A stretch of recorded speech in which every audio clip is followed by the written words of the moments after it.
Hello mga kakusina! So for today's video ay magluluto naman po tayo ng ginisang repolyo na may itlog.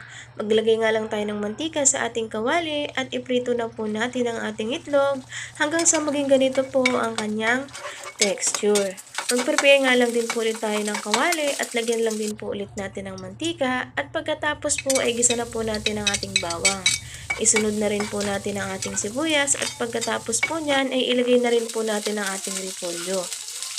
Lulutuin nga lang po natin ang ating repolyo hanggang sa ito po ay maging half cook.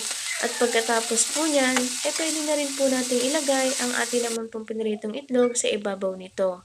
Ilagay na rin po natin ang ating sangkap gaya ng asin, paminta at magic sarap. Maglagay nga rin po pala tayo ng isang kutsarang toyo o soy sauce at pagkatapos niyan, tsaran! Ready na po ang ating ginisang repolyo with egg. Napakasarap.